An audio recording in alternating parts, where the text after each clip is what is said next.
One insider describes the experience of being around Floyd's lifestyle for days and weeks, explaining that when you got a 40-man entourage and you take everybody out for everything, going shopping at the mall, going out to eat, renting out the entire movie theater just to go watch a movie, whatever time he wanted, even when the theater was closed, the bills can rack up quickly. The image of renting out a whole movie theater for 40 to 50 plus people, along with all the associated costs of maintaining such a massive operation, begins to explain how even someone who earned hundreds of millions could potentially face financial strain. The gambling adds another layer of concern, with references to casinos and the kind of high-stakes betting that can quickly erode even massive fortunes. The lifestyle is described as very fast-paced, something the average person would have a hard time keeping up with, involving multiple expensive activities throughout every single day for weeks on end. One of the most widely discussed examples involves Floyd allegedly paying more than $1.13 million for a luxury suite at Allegiant Stadium during Super Bowl weekend in Las Vegas, hosting a large circle of friends for the event. His watch collection alone has been estimated to be worth around $100 million, which, while impressive as a display of wealth, also represents a massive amount of capital tied up in depreciating assets that don't generate income. The question becomes whether this level of spending can be sustained indefinitely, especially when the massive fight paydays that funded this lifestyle are no longer coming in regularly. Even Floyd's own family members have expressed concerns about his financial management and decision-making processes, with his uncle Jeff Mayweather providing particularly revealing insights into how Floyd handles money and business ventures. Jeff admits that he doesn't see Floyd very much, and they don't really get a chance to talk, but he knows Floyd is doing some things to better his life, like buying homes and different investments, though he's not exactly sure what Floyd is doing with all his business ventures. The uncertainty in his uncle's voice when discussing Floyd's investments suggests that even family members close to the situation aren't entirely confident in the financial decisions being made. Jeff points out something crucial about Floyd's business approach, noting that Floyd never had a traditional manager and always negotiated his own deals, which, while giving him complete authority in negotiations and helping him retain a larger share of earnings, also left him more vulnerable to high-risk ventures and deals that may not have been properly vetted. The lack of professional financial oversight becomes a critical factor when you're dealing with the kinds of sums Floyd was earning at his peak, because even small percentage mistakes can result in massive losses. Jeff's observation about Floyd's investment decisions being hard to understand, often appearing to be influenced more by confidence or pride than by careful planning, suggests a pattern of decision-making that prioritizes ego and image over sound financial strategy. This approach might work when money is flowing in at record-breaking rates, but becomes extremely dangerous when that income stream slows down or stops entirely. The fact that his own uncle is expressing these concerns publicly indicates that the family recognizes there might be problems, but feels powerless to influence Floyd's decision-making process, which has always been intensely independent and often resistant to outside advice or oversight. The boxing world's reaction to Floyd's potential financial situation reveals just how dramatic his fall from financial grace might actually be, with multiple sources suggesting that the rumors about his money problems might have more substance than many people want to believe. One particularly striking account involves someone telling an insider that Mayweather's broke, with the response being disbelief followed by the question of how could he possibly be broke given his massive career earnings.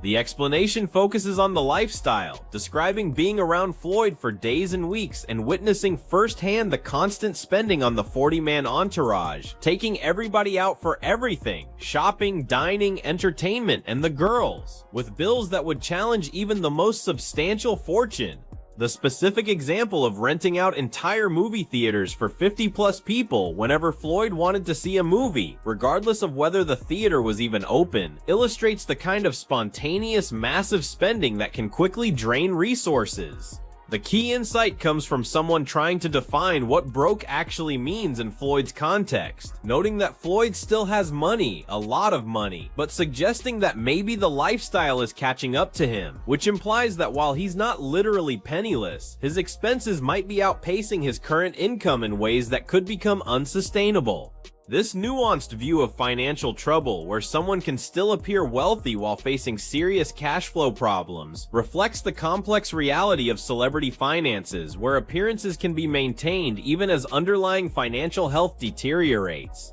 The gambling element adds another concerning dimension, with references to casinos and high-stakes betting that can accelerate financial decline regardless of how much money someone starts with. Freddie Roach's observations about Floyd's recent behavior also contribute to this narrative, noting that Floyd is being very quiet about potential fights and negotiations, which could suggest someone who is being more selective about opportunities not out of strength but out of necessity. The timing of Floyd's renewed interest in certain fights, particularly a potential rematch with Manny Pacquiao, has become a central piece of evidence for those arguing that financial pressure is driving his decisions rather than sporting ambition or legacy considerations.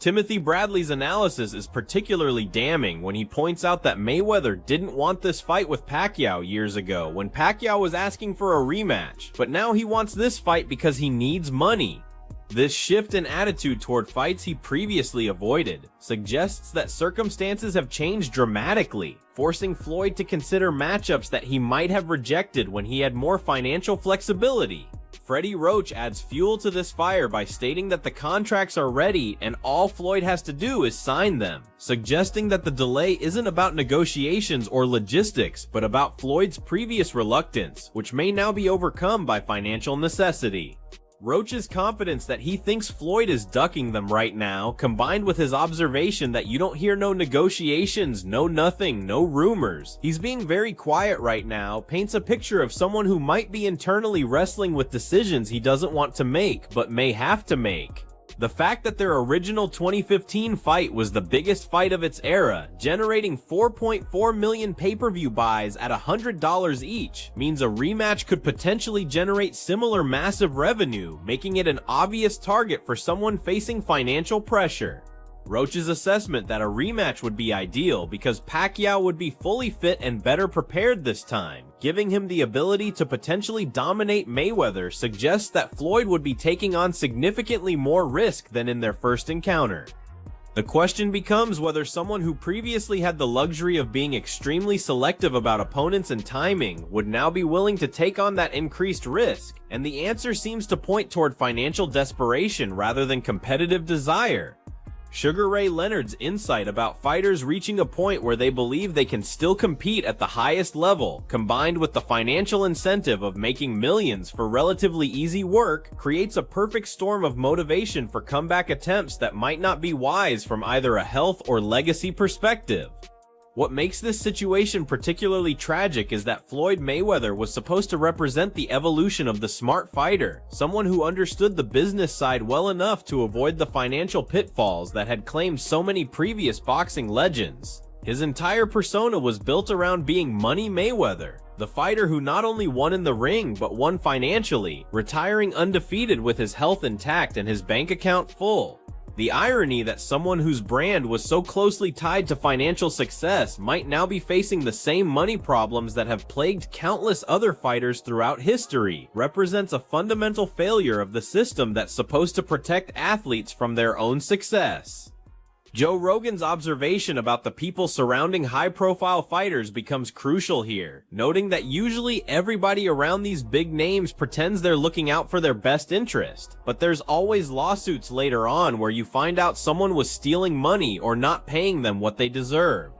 This pattern of exploitation by trusted associates, combined with the lack of proper financial education and management, creates a situation where even the most successful athletes can find themselves in financial trouble despite earning hundreds of millions during their careers. Mike Tyson's philosophical acceptance that life consists of good times and bad times, and you have to deal with both of them, suggests that even he recognizes the cyclical nature of financial fortune in professional sports. The fact that Floyd chose to manage his own business affairs without traditional professional oversight, while initially appearing to be a smart way to retain more control and more of his earnings, may have ultimately left him vulnerable to exactly the kinds of problems that professional management is designed to prevent. The combination of massive spending, questionable investments, potential exploitation by associates, and the natural decline in earning power that comes with retirement creates a perfect storm that could explain why someone who once seemed financially invincible might now be facing the same pressures that drive aging fighters back into the ring against their better judgment.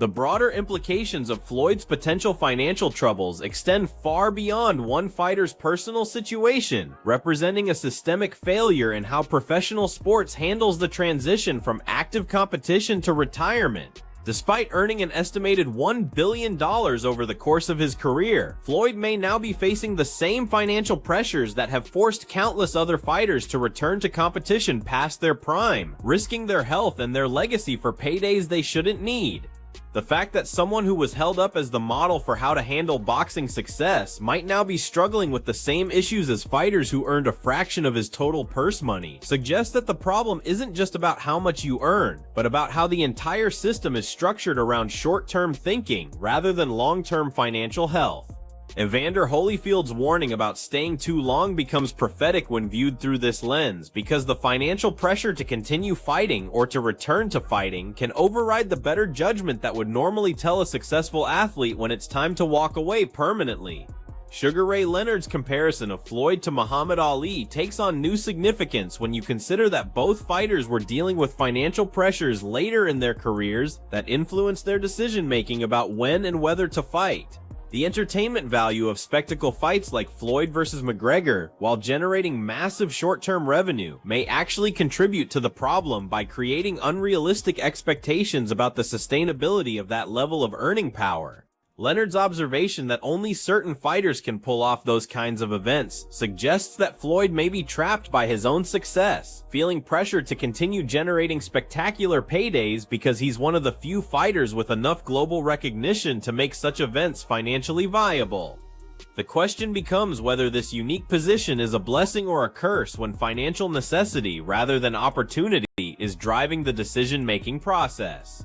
As we watch this situation unfold, we're witnessing not just the potential downfall of one fighter's financial empire, but a cautionary tale about how even the most successful athletes can find themselves facing the same fundamental problems that the sport has never really solved, despite decades of cautionary examples and hundreds of millions of dollars in combined earnings that somehow wasn't enough to provide true long-term security.